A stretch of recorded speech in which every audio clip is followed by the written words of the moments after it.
আজকে আপনাদের সাথে একটা মজাদার স্প্যাগেটির রেসিপি শেয়ার করব।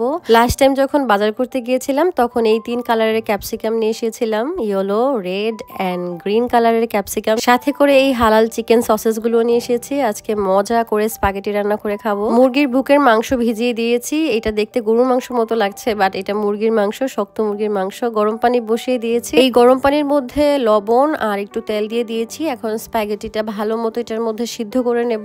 আর প্রায় 15 মিনিটের মতো এটা সিদ্ধ করে নিয়েছি। নুডলস কিন্তু 5 মিনিট সিদ্ধ করলে হয়ে যায়, বাট এই স্প্যাগেটিটা মিনিমাম 15 মিনিট সিদ্ধ করতে হবে। সিদ্ধ করার পরে আমি এটা ঠান্ডা পানি দিয়ে ভালো মতো ভিজিয়ে আমি এটাকে ঝরিয়ে রেখেছি। আজকের রেসিপিতে আমি যে ভেজিটেবলস গুলো ইউজ করব সেগুলো আমি একসাথে করে নিয়েছি। আমার কাছে ক্যাপসিকামের কালার গুলো এত সুন্দর লাগে, আর আমার ক্যাপসিকাম ভেজিটেবলসটা আমার অনেক পছন্দের একটা ভেজিটেবলস। এদিকে আরিশা দেখেন বাটি নিয়ে খেলছে, আর আমার এখানে যা যা সবজি নিয়েছি ও বারবার হাত দিয়ে ধরতে চায়। এখন একটু বড় হয়ে গেছে, শুয়ে থাকতে চায় না, জাস্ট বসে থাকতে চায় আর মিট করে হাসতে থাকে।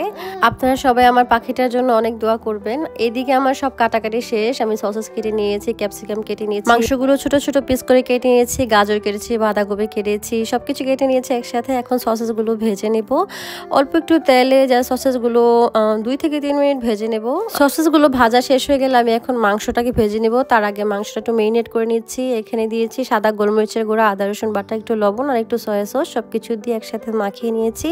এখন এই মাংসের ছোট ছোট পিসগুলোকে আমি একটু ভেজে নেব। আচ্ছা, দেখে মনে হচ্ছে না এটা গরুর মাংস, আসলে কিন্তু এটা গরুর মাংস না, এটা হচ্ছে একটা শক্ত মুরগির, মানে বুকের মাংসটা অনেক মজা হয় এই মাংসটা খেতে। যাই হোক, আমি এখন রান্নাটা বসিয়ে দিব। এখন আমি কড়াইয়ের মধ্যে পরিমাণ মতো তেল দিয়ে নিয়েছি, তার উপরে দিয়েছি বাটার, অনেকটুকু বাটারই অ্যাড করেছি। তারপর এখানে দিয়েছি আদা রসুন কুচি, আর তার উপরে দিয়ে দিয়েছি পেঁয়াজ। পেঁয়াজটা যখন একটু নরম হয়ে আসবে তখন আমি সবগুলো সসেস অ্যাড করব। প্রথমেই দিয়ে নিচ্ছি টমেটো কেচাপ। এখানে প্রায় আমি 2 চামচ বা 3 চামচের মতো টমেটো কেচাপ দিয়েছি, আমি আমার আন্দাজ মতো দিয়েছি। তারপরে হট চিলি সস দিয়েছি, এটা বেলজিয়ামে পাওয়া যায়, আর এটা হচ্ছে বাঙালি দোকান থেকে নিয়ে এসেছিলাম।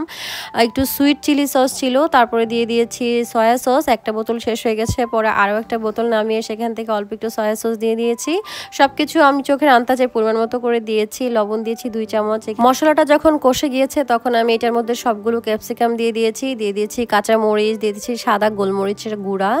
তারপর এগুলোকে ভালো মতো এখন নেড়ে নেব। 5 মিনিট সিদ্ধ হওয়ার পরে আমি এখানে দিয়ে দিচ্ছি আগের থেকে সিদ্ধ করে রাখা গাজর আর বাঁধাকপি। এখানকার এই বাঁধাকপি বা আপনারা যাই বলেন পাতাকপি, এটা অনেক শক্ত হয়, সিদ্ধ করা ছাড়া উপায় নাই। তো যেই 2টা সবজি আমি সিদ্ধ করেছি সেই সবজিগুলো আমি লাস্টে কিন্তু অ্যাড করেছি। একটু নেড়ে এখানে আরো একটু বাটার অ্যাড করেছি, আমার কাছে মনে হচ্ছিল একটু অ্যাড করলে ভালো হবে। মাংসগুলো দিয়ে দিয়েছি, তারপরে সসেসগুলো দিয়েছি। আচ্ছা, আজকের রেসিপিটা কিন্তু আমি আমার মনের মতো করে রান্না করছি, আমার মতো করে রান্না করছি, হয়তো বা আপনাদের সাথে নাও মিল হতে পারে। ঢাকনা দিয়ে ঢেকে প্রায় 20 থেকে 25 মিনিট এটাকে সিদ্ধ করে নেব। আর এদিক থেকে আগের থেকে সিদ্ধ করা নুডলসটা একটু পানি দিয়ে ভালো মতো ঝরিয়ে নিয়েছি, আর ঠান্ডা পানি দিয়ে একটু নর্মাল করে নিয়ে তারপরে এই মশলার মধ্যে স্প্যাগেটিটা অ্যাড করে দিয়েছি। এখন ভালো মতো এটাকে নেড়ে নেব, আর 30 থেকে 35 মিনিট এটাকে ভালো মতো সিদ্ধ করে নিয়েছি। আর আমার কিন্তু স্প্যাগেটিটা অলরেডি হয়ে গেছে, আমি একটু সাজিয়ে নিয়েছি টেবিলে।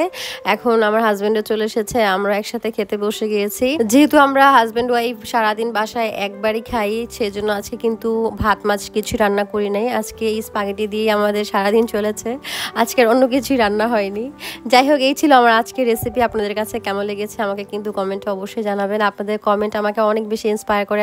রিসেন্টলি আমার রান্নার ব্লগগুলো আপনারা অনেক বেশি পছন্দ করছেন, আর আরিশাকে নিয়েও আপনারা অনেক ভালো কমেন্ট করেন। আমার কাছে দেখতে খুবই ভালো লাগে। এভাবে আমার পাশে থাকবেন, রেগুলার কমেন্ট করবেন, ফলো দিবেন। আল্লাহ হাফেজ।